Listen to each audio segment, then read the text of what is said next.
Welcome to the Misfit Squad podcast, where we invite you to embrace your difference and to discover a spectrum of possibilities and change what's wrong about you into what is strong about you. Hey everyone, welcome to the latest episode of the Misfit Squad podcast. I'm your host, Kim Lucien, here with Trina Rice, where we are today talking about what actually is perceiving and what is feeling. Like what is the difference and why is there a difference? Yep. So I'll talk about feeling because, that's less confusing. Okay. So what feels? Our body feels things. So you feel the touching on your arm, you feel the hair on your skin. Feeling is what your body does. We're kind of taught, in this reality that we that our emotions are feeling, yep. Right? But really, feelings are what your body experiences. We would also call those sensations. Sensations are feelings. It's like, and it's also, sensations and feelings that your body has, so it's not hurt. So like, I'm too hot, I need to go put on a sweater, or right. I'm too cold, or, oh my God, I just sat down on a rock and it's like in my butt right now and it hurts. Or you're getting those like hunger pains, stomach growls because you're hungry. Right. Those are actually feelings. Right. Yeah. Or sensations, because you're like Kim said, you sense. Right. So really it's a sensation. There's a whole other complicated thing about thoughts, feelings, and emotions. But what we're talking about today in terms of feelings are the sensations that your body experiences, really. Yeah. Right? Yeah. And perceiving is a higher harmonic of feeling. So that means it's like if you weren't actually feeling and you were being the being that you truly are, what would you be receiving? You would be perceiving. So perceiving is kind of like, perception is kind of like the weather. We talked about that on another show, but it's basically where it's ever changing. Perception is ever changing, and it's also very fleeting.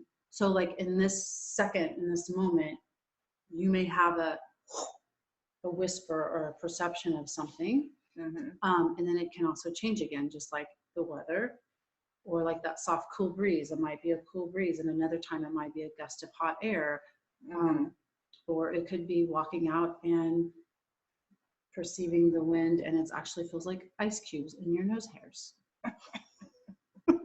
Very specific example, I'm just going to say. So if you had no head, like if your head wasn't thinking, you would actually be perceiving. Because your head is normally where you try to logicize, think, analyze, figure something out. And you take what you're perceiving and you try to turn it into a feeling. Right. So we talked in the very beginning of the show a lot about like energy and awareness. And so what we do is we use our brain and our thinking and our feeling to stop our awareness. Yes. So what we perceive is actually what we're aware of. So we're using our thinking and feeling to stop our perception of our awareness. And that's where we really frankly, screw ourselves over. Yeah. So if you get a head feeling, meaning not a body feeling or a body sensation, if it's in your head, then it's actually a perception. Right. It's what you're perceiving.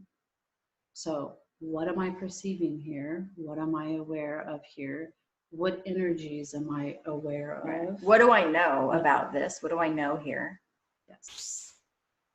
And when you call something that you're actually perceiving a feeling, what you do is you end up then solidifying and like locking it up into your body.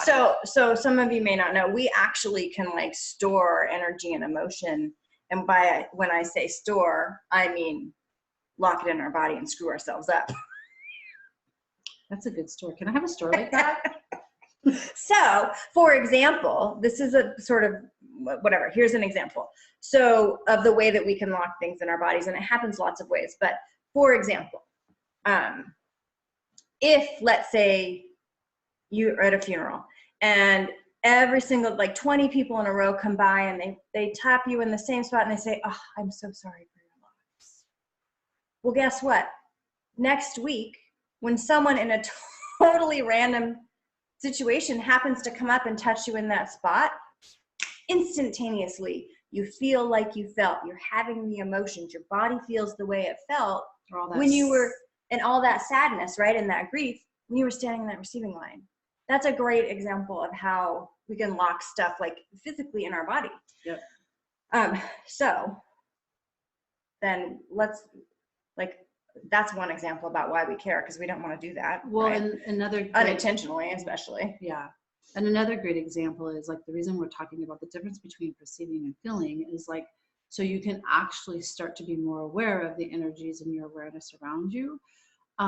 So like there's those days that you can be totally fine and then you go somewhere or you do something and then you're just like exhausted. Like all the energy is like drained out of you. Yeah. There's a place I used to go shopping, and I would come back and be like, I feel like, I don't go there anymore, by the way. But I used to come back and say, they lost your business. I used to feel like someone plugged me into the wall and sucked all of the juice out. Wow. It was so, like, what I was perceiving was so intense. And it was clearly a moment where I wasn't really using the tools I'm talking about, because there are ways to not have that happen.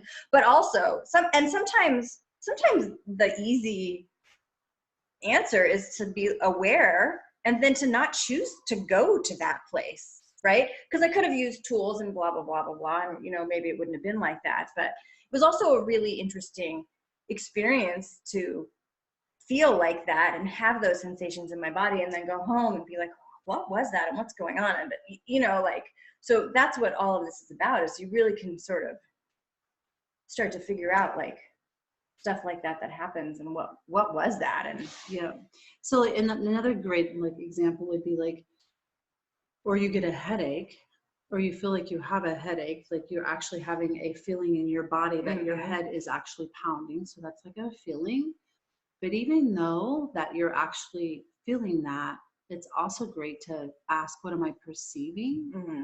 Because sometimes it's your body giving you information. Because remember, we told you, you were like really, really aware, like a radio tower, of everything around you all the time. Mm-hmm. And so if you ask, wow, what am I perceiving here? Head, what do you know? Or body, what are you showing me? Body, what are you showing me? Then sometimes that actually lightens it up and changes it and solidifies or unlocks that from your physical body. But when you go ahead and identify that or label it, well, and you're like, oh, my head hurts, I have a headache, I need some Advil, or like, what now? Now I have a headache. How do I get a headache? Like when you go in and you already claim it, you've identified it, labeled it, so then you solidified it and you stuck it into your body even more before actually asking a question about, what are you perceiving? What are you aware of? Right. Yes. So that's why we're discussing today the difference between perceiving and feeling. And it's the beginning and the basis for many conversations I'm sure we'll have about our bodies and energy and how they interrelate and how they work for us and against us and all of those things. And this is the first, in that when you look at what you perceive, you don't lock what you experience into your body unintentionally. Yeah. So just know that feelings are the things that your body, the sensations that your body is telling you. They're not necessarily even yours, and they're not really necessarily even your emotions, right? That's different. It's what the sensations, and then perceiving is if your head had no feelings, your body had no feelings, then what would you be aware of? Like the wind blowing. Yep. Yes. That's it. So thank you for joining us on this episode today of like, what is perceiving? What is feeling? Yep. That's the Misfit Squad podcast. We'll see you next time. All right. Bye. Bye, guys. Thank you for listening to the show. Our target is to make your awareness easy to use and to acknowledge the power of not fitting in. If you enjoyed this podcast, please subscribe to our channel on YouTube and share it with someone you know. Why fit in when you were born to stand out? Embrace your difference. Join the Misfit Squad.